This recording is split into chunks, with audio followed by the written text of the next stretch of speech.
Cuando Miguel murió, el mundo se me vino encima.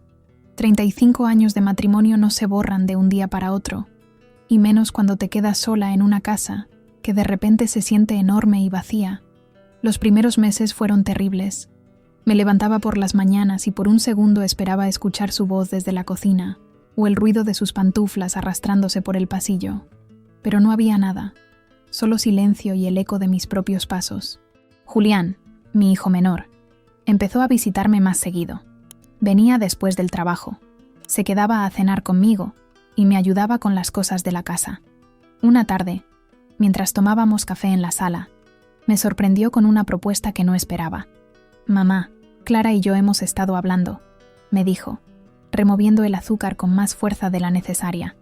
«¿Por qué no te vienes a vivir con nosotros? La casa está muy grande para ti sola, y nosotros tenemos espacio de sobra». Al principio me negué rotundamente. No quería ser una carga para nadie, mucho menos para una pareja joven que apenas llevaba 3 años casada. Pero Julián insistió tanto que empecé a considerar la idea. Me contó que Clara había sido la primera en sugerir que me mudara con ellos, que le preocupaba que estuviera sola y que sería una buena compañía para todos. Además, agregó con una sonrisa, así podrás conocer mejor a tu nuera. Clara siempre dice que nunca han tenido tiempo de conversar bien. Esas palabras me convencieron. Siempre había sentido que Clara era un poco distante conmigo, educada pero fría. Pensé que vivir bajo el mismo techo nos daría la oportunidad de crear una relación más cercana. También me ilusionaba la idea de estar más presente en la vida de mi hijo, de cocinar para él como antes, de sentirme útil otra vez.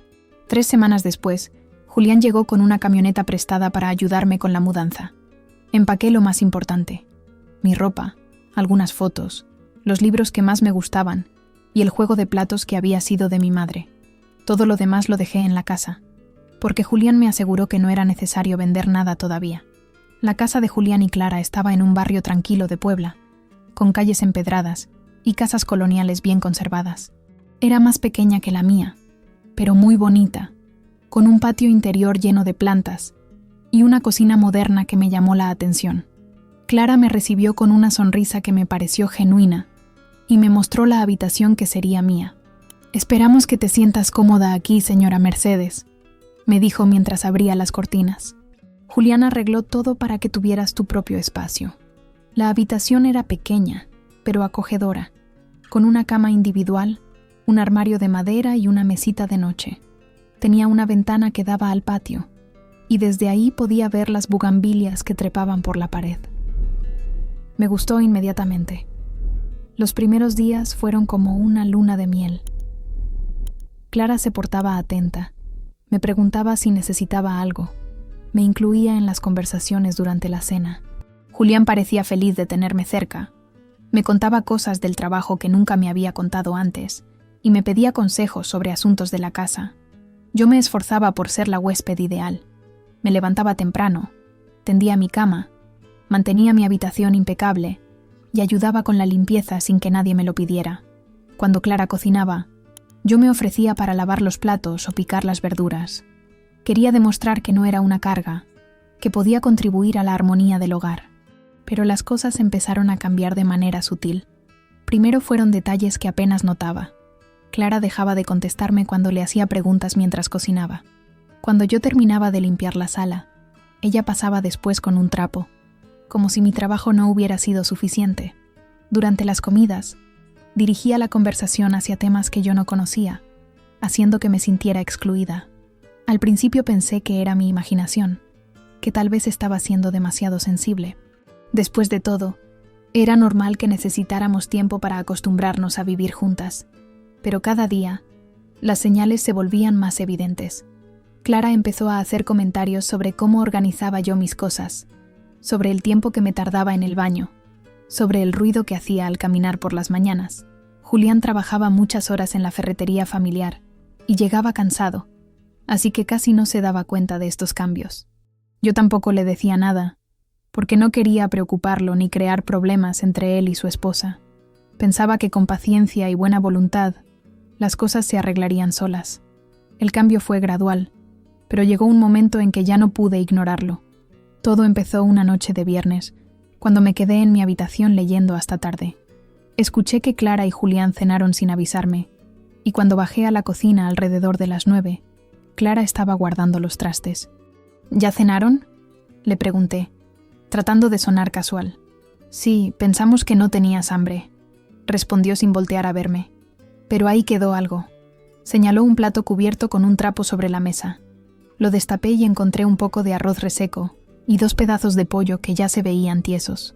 Era la comida del día anterior, recalentada y servida en un plato que no combinaba con los que ellos habían usado. Me senté en silencio y comí lo que había. El arroz estaba duro y el pollo sabía a recalentado, pero tenía hambre y no quería hacer un escándalo. Pensé que tal vez había sido un malentendido, que Clara había asumido que yo no tenía apetito porque no había bajado a la hora de siempre. Pero eso se volvió la rutina. Cada noche, cuando terminaba de leer o de ver televisión en mi cuarto, bajaba a encontrarme con un plato cubierto esperándome. Nunca me llamaban para cenar con ellos. Nunca me preguntaban qué se me antojaba comer. Era como si yo fuera una inquilina que pagaba su renta con trabajo doméstico y se conformaba con las sobras. Una noche, el plato tenía frijoles agrios y tortillas duras. Otra vez, solo había una quesadilla fría y un poco de salsa verde que ya había formado una película encima.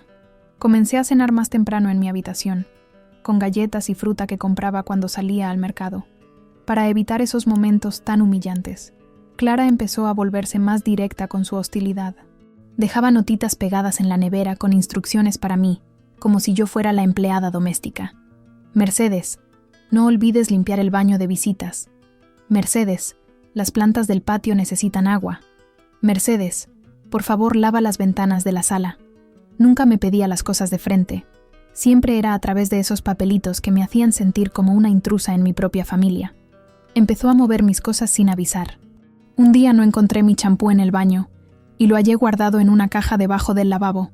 Otro día, mis pantuflas aparecieron en el closet de limpieza. Cuando le pregunté, me dijo que estaba organizando para que la casa se viera más ordenada. Es que se ve muy revuelto cuando las cosas están por todos lados, me explicó con una sonrisa que no llegaba a sus ojos. Espero que entiendas. Los comentarios hirientes empezaron a llegar disfrazados de consejos o preocupación. Mercedes, ¿no crees que deberías cambiarte esa blusa? Se ve un poco manchada, me decía mientras desayunábamos. O, Mercedes, tal vez podrías intentar caminar con más cuidado por las mañanas. Los vecinos podrían quejarse del ruido. Julián parecía ajeno a todo esto. Llegaba cansado del trabajo. Cenaba con Clara mientras yo terminaba de limpiar la cocina y después se iba a ver televisión o a revisar papeles de la ferretería. Los fines de semana salía con sus amigos o se quedaba arreglando cosas de la casa. Cada vez hablábamos menos y cuando lo hacíamos era sobre cosas superficiales. Una tarde, mientras lavaba los platos del almuerzo, escuché a Clara hablando por teléfono con alguien en la sala. Su voz se escuchaba quejumbrosa y aunque no podía oír toda la conversación, cacé algunas frases que me dolieron profundamente. No sabes lo difícil que es tener que cuidar a una persona mayor, decía. Se mete en todo, nunca respeta nuestro espacio. Continuaba. Julián no se da cuenta, pero yo soy la que tiene que lidiar con ella todo el día. Me quedé paralizada, con las manos llenas de espuma de jabón, sintiendo como si me hubieran dado una bofetada. Esa era la imagen que Clara tenía de mí, una carga, un estorbo, alguien que había venido a arruinar su vida matrimonial. Esa noche, cuando encontré mi plato cubierto con los restos de la cena, no pude más. Eran pedazos de carne fría, arroz pegajoso y unas verduras que ya tenían mal olor. Me senté frente a ese plato y lloré en silencio, sintiéndome más sola que cuando vivía en mi casa vacía. La humillación se había vuelto parte de mi rutina diaria. Cada comida solitaria era un recordatorio de que yo no pertenecía a esa familia, de que era una invitada indeseada que se quedaba por lástima. Empecé a comer menos, a esconderme en mi habitación para evitar los encuentros con Clara, a caminar de puntitas para no molestar a los vecinos, pero por dentro, algo empezaba a cambiar. La tristeza se mezclaba con indignación. Yo no merecía ese trato. Había criado a Julián con amor y dedicación. Había trabajado toda mi vida. Había sido una esposa y madre respetable. No tenía por qué aguantar que me trataran como una limosnera en la casa de mi propio hijo.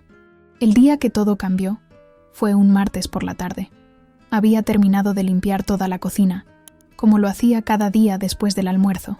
Fregué los platos, limpié la estufa, barrí y trapeé el piso. Dejé todo impecable, reluciente, como a Clara le gustaba. Estaba secándome las manos con el trapo cuando escuché que se abría la puerta principal. Clara llegaba del supermercado con varias bolsas pesadas. Me acerqué para ayudarla, como siempre hacía. «Déjame ayudarte con esas bolsas», le dije, tomando 2 de ellas. «Gracias», murmuró, pero su tono era frío, como siempre. Empezamos a sacar las cosas y a acomodarlas en la alacena. Verduras, frutas, latas de conserva, paquetes de arroz. Todo el proceso transcurría en silencio, como una rutina mecánica que habíamos perfeccionado después de meses de convivencia forzada. Fue cuando tomé uno de los paquetes de arroz que todo se desmoronó. Era uno de esos paquetes de papel que venden en el mercado, y al parecer estaba mal cerrado. Cuando lo levanté para ponerlo en la alacena, se abrió completamente, y los granos se derramaron por todo el piso de la cocina que acababa de limpiar. El ruido fue como el de lluvia cayendo sobre las baldosas. Miles de granitos blancos rodando por todos lados, metiéndose debajo de la estufa, esparciéndose hasta el último rincón de la cocina. «¡Ay, no!», exclamé, agachándome inmediatamente para tratar de recoger el arroz con las manos. Clara se quedó paralizada por un segundo, viendo el desastre. Entonces, como si algo se hubiera roto dentro de ella, explotó. «¿Pero qué carajo hiciste?», me gritó con una voz que nunca le había escuchado. «Mira nada más el desastre que armaste». «Perdón, Clara, fue sin querer», le dije, todavía agachada, tratando de juntar los granos. «El paquete estaba roto. No me di cuenta. Siempre es sin querer contigo», siguió gritando. «Siempre tienes una excusa para todo. Eres una inútil». Sus palabras me pegaron como cachetadas. Me incorporé lentamente, sin poder creer lo que estaba escuchando. «Clara, por favor, no era mi intención». «Cállate», me interrumpió. «Estoy harta de ti, harta de que estés aquí, estorbando, haciendo desastres. Esta es mi casa, y no estás aquí para que la mimada de mi suegra se la pase jodiendo todo». La palabra mimada me dolió más que todo lo demás. Yo, que había trabajado desde los 14 años, que había criado 3 hijos prácticamente sola mientras Miguel trabajaba, que había cuidado a mi suegra hasta el día de su muerte, que había sacrificado mis sueños para mantener unida a mi familia. «¿Mimada? No tienes derecho a hablarme así», le dije, con la voz temblorosa pero firme. «Yo no soy tu empleada». «Claro que no eres mi empleada», me gritó, acercándose tanto que sentí su aliento en mi cara. «Las empleadas sirven para algo. Tú solo sirves para estorbar y hacer que mi vida sea un infierno». Siguió gritando cosas horribles, llamándome vieja inútil, diciéndome que ojalá nunca hubiera aceptado que me mudara con ellos, que había arruinado su matrimonio con mi presencia. Cada palabra era como un puñal que se clavaba en mi pecho. Me quedé ahí parada, en medio de la cocina llena de arroz regado, escuchando como la esposa de mi hijo me destruía con sus palabras. Sentí algo quebrarse dentro de mí, como si todos esos meses de humillaciones y maltratos hubieran llegado a su punto límite. Sin decir una palabra más, me di la vuelta y subí a mi habitación. Cerré la puerta y me senté en la cama, temblando. Las lágrimas empezaron a salir sin control. Lloré como no había llorado desde la muerte de Miguel. Lloré por la humillación, por la rabia, por la impotencia de sentirme tan pequeña y despreciada. Pero mientras lloraba, algo más empezó a crecer dentro de mí. Una determinación que no sentía desde hacía mucho tiempo. Me di cuenta de que había permitido que Clara me tratara como basura, que había aceptado migajas de dignidad cuando merecía respeto. Había perdido mi voz, mi fuerza, mi lugar en el mundo. Esa noche, cuando bajé a buscar mi plato cubierto, encontré solo un pedazo de pan duro y un poco de sopa que ya estaba fría. Pero esta vez, mientras comía esas sobras, no sentí humillación, sentí determinación. Me juré a mí misma que no me quedaría callada más tiempo, que no seguiría mendigando cariño ni pidiendo disculpas por existir. Tenía 62 años. Había vivido lo suficiente para saber que nadie tiene derecho a tratarme como me estaba tratando Clara. A la mañana siguiente, cuando Julián se fue al trabajo y Clara se quedó en su habitación, tomé mi bolsa y salí de la casa. Caminé las 6 cuadras hasta el centro comunitario del barrio, donde había visto un letrero que decía «Orientación legal y psicológica gratuita». Era hora de recuperar mi dignidad. El centro comunitario estaba en un edificio viejo pero bien mantenido, con paredes de color verde claro y un patio lleno de plantas. Cuando entré, me sentí pequeña y asustada, como si estuviera haciendo algo malo. Una señora mayor que estaba detrás del mostrador me sonrió con calidez. «Buenos días, señora. ¿En qué la podemos ayudar? Quisiera hablar con alguien sobre problemas familiares», logré decir, con la voz apenas audible. Me hicieron esperar unos minutos en una sala con sillas de plástico y carteles sobre derechos de las mujeres y los adultos mayores. Cuando llegó mi turno, me pasaron a una oficina pequeña donde me esperaba una mujer joven con lentes y una sonrisa amable. «Soy la licenciada Patricia Hernández», me dijo, señalando una silla frente a su escritorio. «Cuénteme, ¿qué está pasando?». Al principio me costó trabajo encontrar las palabras. Me sentía avergonzada, como si fuera culpa mía que las cosas estuvieran así. Pero la licenciada Hernández tenía una paciencia infinita. Me hacía preguntas suaves, me daba tiempo para pensar, y poco a poco fui soltando toda la historia. Le conté sobre los platos con comida fría, sobre las notitas pegadas en la nevera, sobre los comentarios hirientes, sobre cómo Clara me hacía sentir como una intrusa en la casa de mi propio hijo. Le hablé del episodio del arroz, de los gritos, de las palabras que me habían dolido tanto. «Señora Mercedes», me dijo cuando terminé, «lo que usted está describiendo es maltrato psicológico. Es una forma de violencia que muchas veces pasa desapercibida, pero que puede causar daños muy profundos». Esas palabras me impactaron. Nunca había pensado en lo que vivía como maltrato. Para mí era solo una situación familiar difícil, algo que tal vez podía resolverse con paciencia y buena voluntad. «¿Maltrato?», pregunté incrédula. «Sí, señora. El aislamiento, la humillación constante, negarle alimentos dignos, tratarla como si fuera invisible. Todo eso constituye maltrato psicológico, y es algo que se puede denunciar».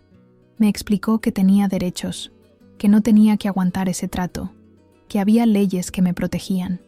Me habló de la ley de acceso de las mujeres a una vida libre de violencia, que incluía protección para mujeres mayores en situaciones como la mía. «¿Pero cómo voy a denunciar a la esposa de mi hijo?», le pregunté, sintiendo que se me hacía un nudo en la garganta. «Señora, la familia no es una excusa para el maltrato. Su bienestar y su dignidad son importantes, sin importar quién sea la persona que la está lastimando». Salí de esa primera cita con una mezcla de esperanza y terror.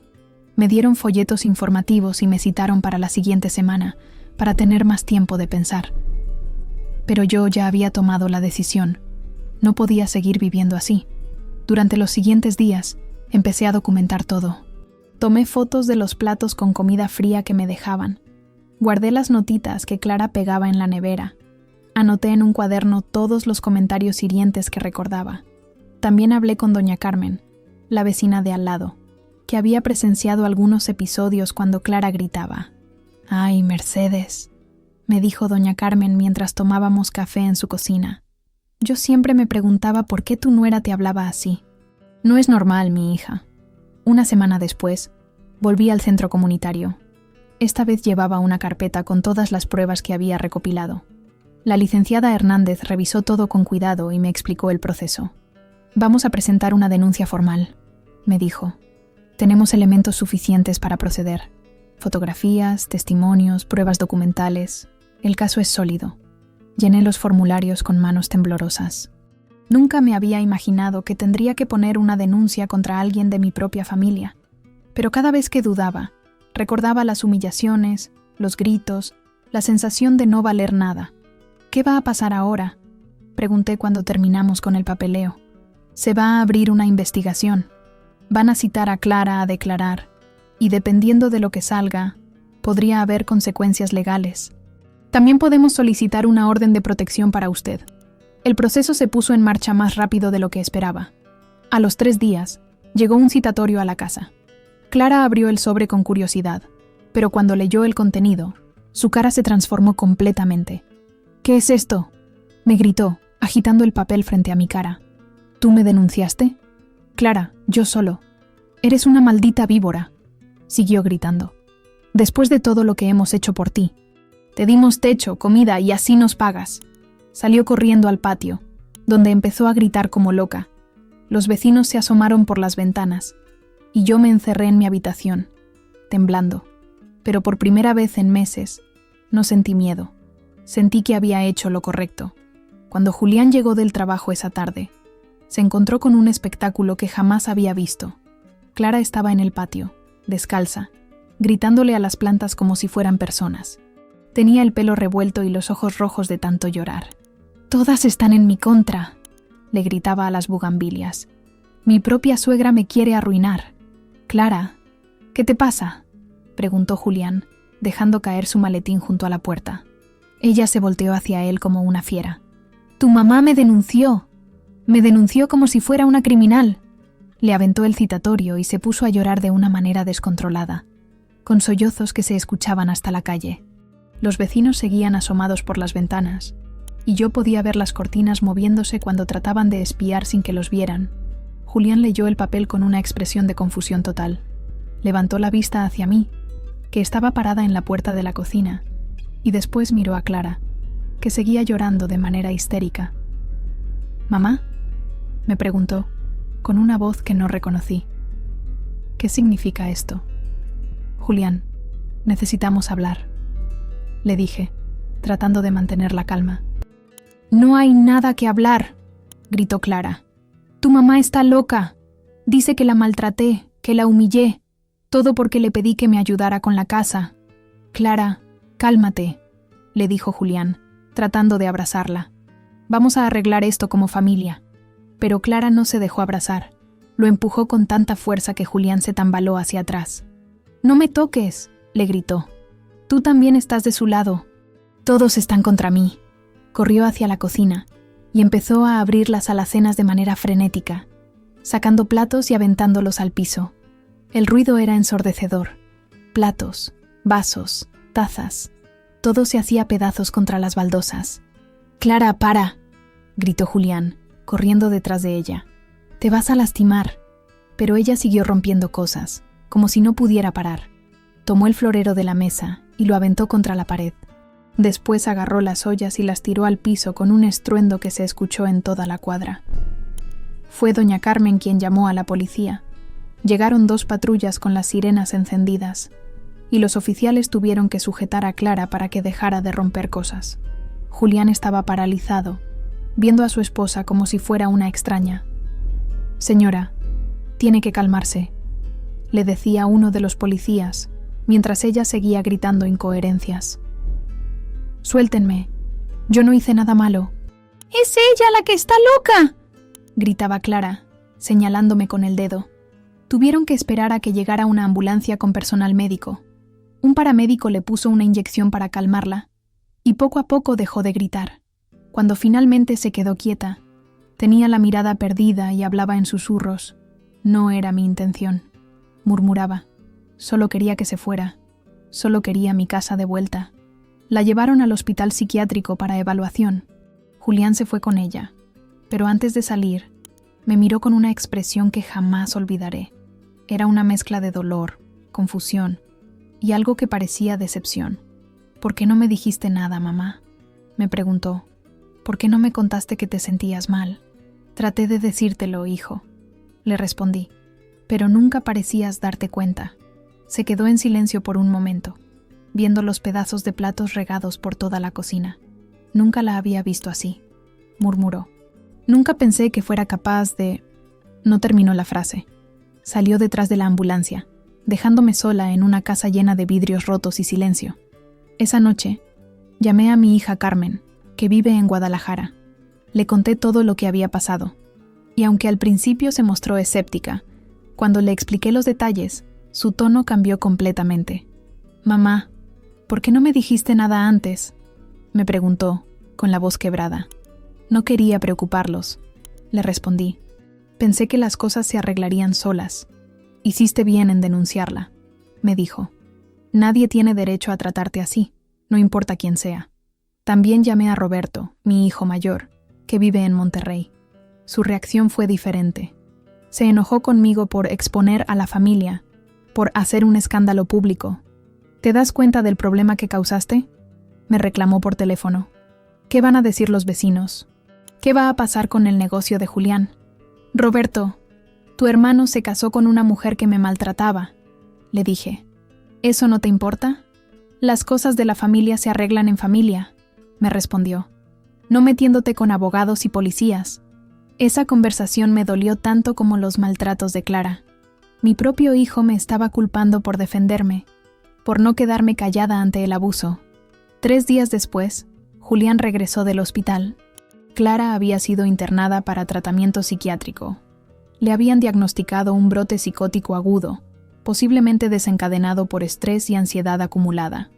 El doctor dice que va a necesitar medicamentos y terapia, me contó Julián, sentado en la sala llena de muebles movidos del lugar. Dice que tal vez llevaba tiempo sintiéndose abrumada y no sabía cómo expresarlo.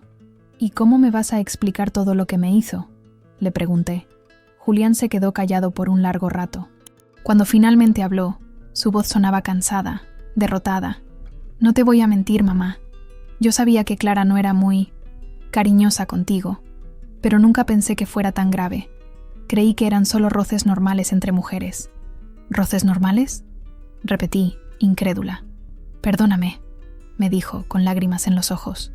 Perdóname por no verte, por no escucharte, por no protegerte como debía. Era la primera vez que Julián me pedía perdón por algo. Era la primera vez que reconocía que había fallado como hijo. Pero también era demasiado tarde para arreglar todo el daño que se había hecho. 2 semanas después del escándalo, la trabajadora social del centro comunitario me ayudó a encontrar un pequeño departamento en la colonia Centro. Era un lugar modesto, con una recámara, una sala pequeña, una cocina básica y un baño. Pero era mío. Nadie podía decirme a qué hora comer, qué ropa usar o cómo caminar por mi propia casa. El programa de apoyo a adultos mayores me ayudó con el depósito y los primeros meses de renta. También me conectaron con otros servicios: despensa mensual, atención médica gratuita y, lo que más me sorprendió, un grupo de apoyo para mujeres que habían vivido situaciones similares. No está sola en esto, señora Mercedes, me dijo la licenciada Hernández el día que firmé el contrato de renta. Hay muchas mujeres que han pasado por lo mismo y han logrado reconstruir sus vidas. Mi primer día en el departamento fue extraño. Me desperté en la mañana y por un momento no recordé dónde estaba. Pero cuando vi la luz del sol entrando por la ventana de mi recámara, sin que nadie me dijera que hacía ruido al caminar, sentí una paz que no había experimentado en meses. Preparé mi propio desayuno: huevos revueltos con jamón, frijoles refritos, tortillas calientes y café cargado. Me senté en mi pequeña mesa de comedor y comí despacio, saboreando cada bocado. Nadie me iba a dejar sobras frías. Nadie me iba a hacer sentir que no merecía una comida digna. Julián vino a visitarme al 3er día. Llegó con una caja de chocolates y una expresión avergonzada.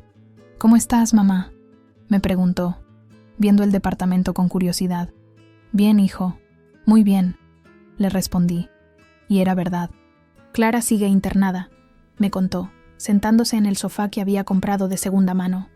Los doctores dicen que va a necesitar tratamiento por mucho tiempo. ¿Y tú cómo estás?, le pregunté. Confundido, admitió. No sé qué pensar de todo esto. Durante años creí que conocía a mi esposa, y resulta que... No sé, mamá. No sé qué era real y qué no. Le serví café, y nos quedamos hablando por horas. Por primera vez en mucho tiempo, tuvimos una conversación real. Me contó que había empezado a recordar cosas que antes no había notado. La forma en que Clara hablaba de mí cuando yo no estaba, los comentarios despectivos que hacía sobre mi edad, sobre mis costumbres. ¿Sabes qué es lo que más me duele?, me dijo. Darme cuenta de que yo también te fallé, que me hice de la vista gorda porque era más fácil que enfrentar el problema. Ya pasó, Julián, le dije. Lo importante es que ahora sabemos la verdad. ¿Me vas a perdonar?, me preguntó, con los ojos llenos de lágrimas. Ya te perdoné, le respondí, y lo abracé como no lo había abrazado en años. Una semana después, empecé a asistir al grupo de apoyo. Se reunían todos los martes en el mismo centro comunitario donde había puesto la denuncia. Éramos 8 mujeres de diferentes edades, todas con historias similares de maltrato familiar. Estaba doña Rosa, que había sido maltratada por su hija durante años. Lupita, una mujer de 50 años que había vivido violencia doméstica con su esposo. Carmen, que había sido víctima de abuso económico por parte de sus nietos. Cada una tenía una historia diferente, pero todas compartíamos el mismo dolor, la traición de las personas que se suponía que debían amarnos. El primer paso es reconocer que no fue culpa nuestra, nos decía la psicóloga que dirigía el grupo. Nadie merece ser maltratado, sin importar las circunstancias. En esas reuniones aprendí que lo que había vivido con Clara tenía nombre: violencia psicológica, abuso emocional, maltrato por negligencia. También aprendí que era más común de lo que pensaba, especialmente entre mujeres mayores que viven con familias que las ven como una carga. ¿Ustedes creen que hice mal al denunciar?, les pregunté en una de las sesiones. Mi hijo Roberto dice que debía haberlo manejado en privado. Mija, me respondió doña Rosa, lo privado es lo que permite que el abuso continúe. Cuando sacas las cosas a la luz, es cuando pueden empezar a cambiar. Poco a poco, empecé a reconstruir mi vida. Me inscribí en un taller de manualidades en la Casa de la Cultura. Aprendí a tejer rebozos y a hacer aretes de Shakira. También empecé a caminar todas las mañanas por el Parque Central, donde conocí a otras mujeres de mi edad que se volvieron mis amigas. Una tarde, mientras bordaba una blusa en mi pequeña sala, tocaron la puerta. Era Julián, pero no venía solo. Traía a un niño de unos 6 años que se escondía detrás de sus piernas. Mamá, quiero que conozcas a alguien, me dijo. Él es Diego, mi hijo. Me quedé sin palabras. Julián nunca me había hablado de un niño. ¿Tu hijo?, pregunté confundida. Es una historia larga, me explicó. Clara nunca quiso que lo trajera a la casa porque decía que éramos muy jóvenes para cuidar niños. Pero ya se acabó eso. Diego era un niño tímido, de ojos grandes y curiosos. Julián me contó que había tenido una relación anterior, antes de casarse con Clara, y que el niño había estado viviendo con su otra abuela desde entonces. Ahora que Clara y yo nos vamos a divorciar, me dijo, quiero que Diego sea parte de nuestra familia. Quiero que conozca a su abuela. Me arrodillé frente al niño y le sonreí. Hola, Diego, le dije. ¿Te gusta el chocolate? El niño asintió con timidez y fui a la cocina a prepararle un chocolate caliente con galletas. Cuando regresé, ya estaba más relajado, jugando con los hilos de bordar. Esa tarde, mientras Diego jugaba en mi pequeña sala y Julián me ayudaba a preparar la cena, me di cuenta de algo importante. Había perdido una familia tóxica, pero había ganado una nueva oportunidad de ser la abuela que siempre había querido ser. ¿Puedo venir a visitarte otra vez?, me preguntó Diego antes de irse. Puedes venir cuando quieras, le respondí. Esta es tu casa también. Cuando se fueron, me quedé un rato en la puerta, viendo cómo se alejaban por la calle. Ya no comía sobras, ya no mendigaba cariño, ya no me disculpaba por existir. Había aprendido que la dignidad no se negocia, que el amor verdadero no lastima y que nunca es demasiado tarde para empezar de nuevo. A los 62 años, había encontrado mi libertad.